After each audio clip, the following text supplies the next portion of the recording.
Hello everybody and welcome to Slay the Spire, playing as the Defect on Ascension 6. Alright, so 1, 1, 2, 2, 2, 3. And a mid to late shop. We can actually start here and then we have choices basically as far as how many hallway fights we want. Okay, choose a colorless card. We have a lot of hallway fights, at least 4, right? At least 4. 1, no, at least 3. So I don't think that we need to choose a card. And curse and random are both. The curse is bad. Well, there's a shop over here.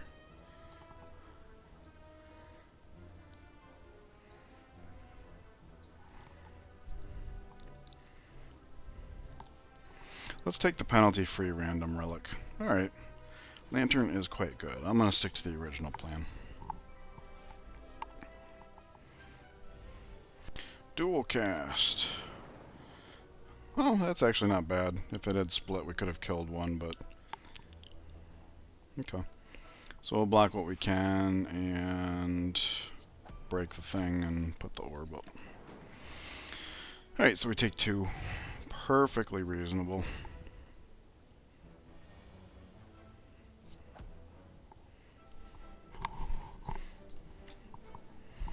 Okay, don't think we need any of these. So, instead of coming out here, I think I will take this route. Give ourselves some more card reward options. Let's full block and put up an orb. There's no need to be bursty about this. This is going to be more of a medium length, potentially. That was a good turn.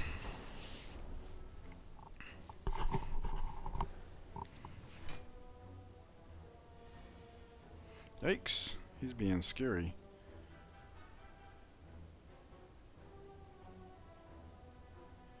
Well, all we can do is block everything but one. Not bad, and at least we got the full block going on. Now he's wide open. Okay, can we get a better card reward this time?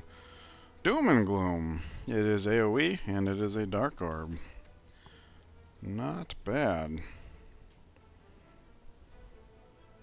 Sure. Doom and Gloom is our strike plus plus plus plus or something.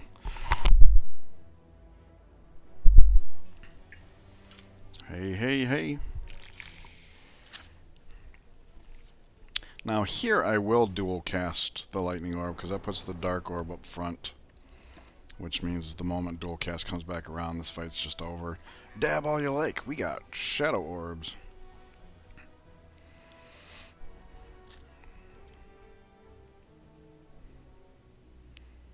Okay. I'm gonna just block full and do this. The dark orb can literally carry us in just about any fight.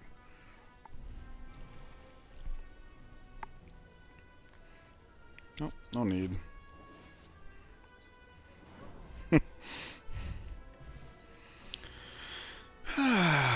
Ball lightning?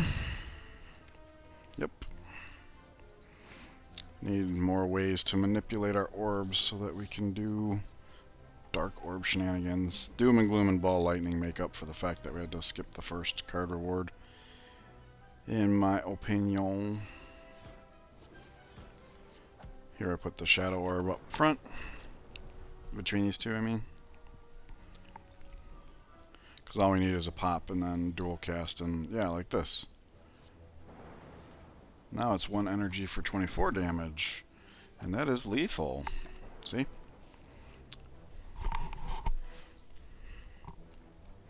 Recursion.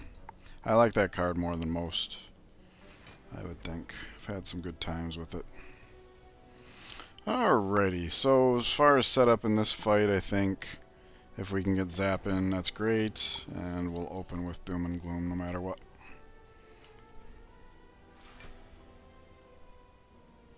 Did not find the doom and gloom, but you know what? We have so much firepower here. I'm going for it. Do note that recursion is better than strike. So I just want to point that out as far as making the case for this. So yeah, I guess order doesn't much matter here. Yeah, we just have too much firepower this turn to ignore.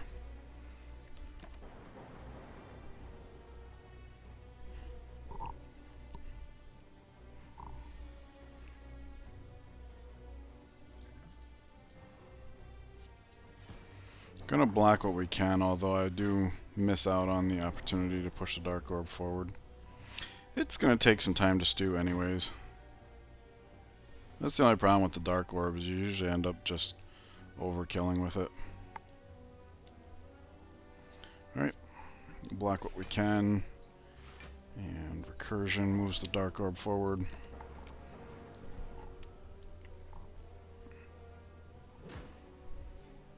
And we're about to reshuffle, so dual cast comes back around. Alright. So we're just going to do that. And chill. Anything that evokes that orb now just leads to lethal. Bang, bang. Easy Lagavulin. Gambling chip, wow. Very strong, very strong. Fission. We do have a campfire coming up. This is really nice because now it is another way we can just evoke Dark Orb on will, and this one doesn't care about its position. So we can use it for energy and card draw, we can use it for damage. Yeah. Ooh. Dark Orb, Ball Lightning.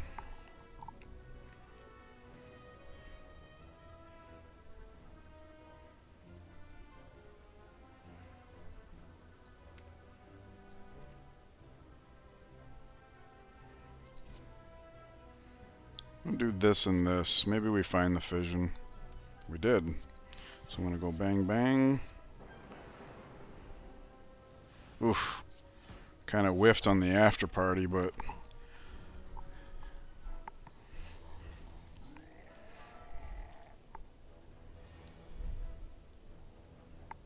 wow. Don't recursion here because it is a skill. Wait a second.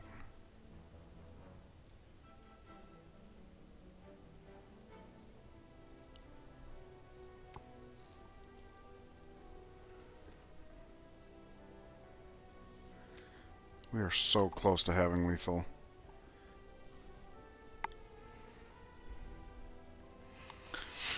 Alright. Gonna anger him. If nothing else, we do have his attack potion. There we go. There were multiple things we could have drawn here to help. Dual cast was the only surefire one though, so that was nice that we got that. I think we have a deck with a very pronounced purpose here. So I don't want to dilute it with the gambling of possibly better. Same thing here. Although this at least pushes orbs forward. We don't have a frost orb yet. But I don't know if that's reasonable or not. Preserved Insect is very good.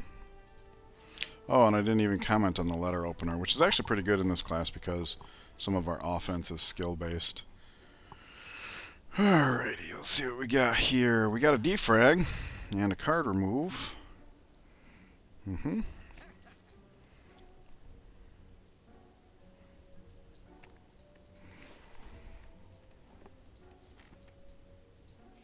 Alright, moving on.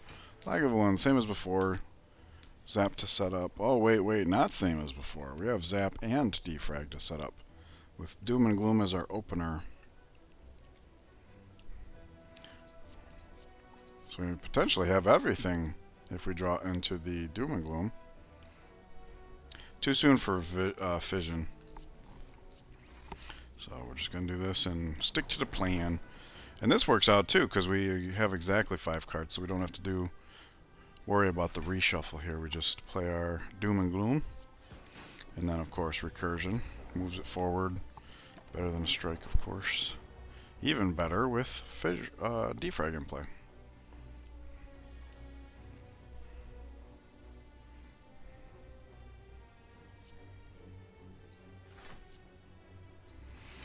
I don't need to bring the Dark Orb forward with dual cast because of Fission.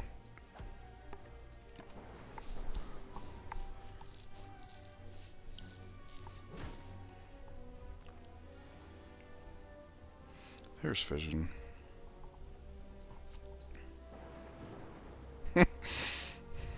Wow. Lots and lots and lots of damage. Potion belt. Alright. Loop will definitely help with the Dark Orbs shenanigans. Or lightning orbs. Definitely upgrade the defrag.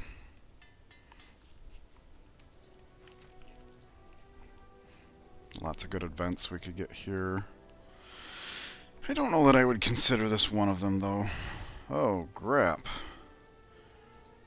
I'll just stick to my usual pattern. Semi-usual pattern. I do try to mix it up every now and then. Definitely didn't want another zap. Oh, okay. Got the reinforced body. It's actually not a bad pickup. Having one good black card in Act 1 is fine. Fine, just fine.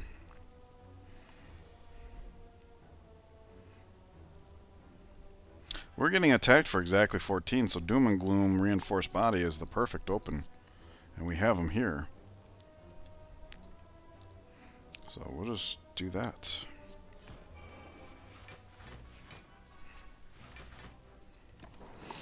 Now they're just sitting ducks.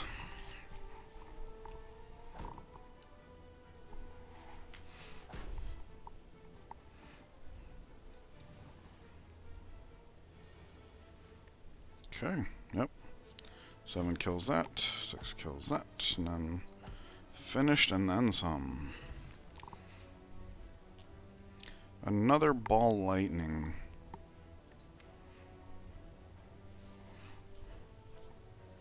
In a Fission world, that makes sense.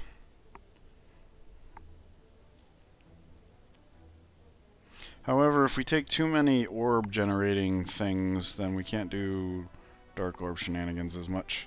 I'm going to go with the boot sequence, but only because we have the gambling chip. Because then we can just throw it away. Because that's the downside with boot sequences, it's innate. So if you don't actually need it on turn 1, then it was for naught.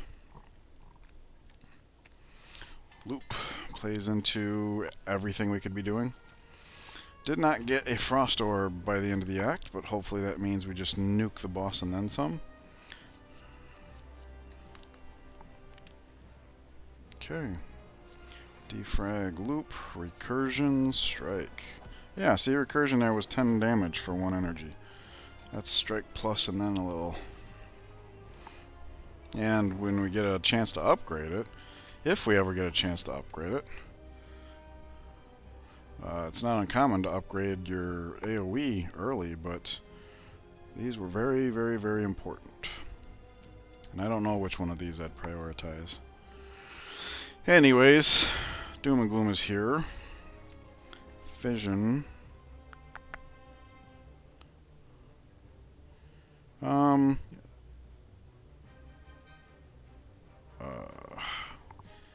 Because of the Fission, I don't think it much matters here which order we do this in. Putting the Dark Orb up front makes a whole lot of sense with Loop anyways, because then we can just park it here, and once it's ready, just unleash. I'm glad to see the Fission because, yeah, we need to push this down as far as possible.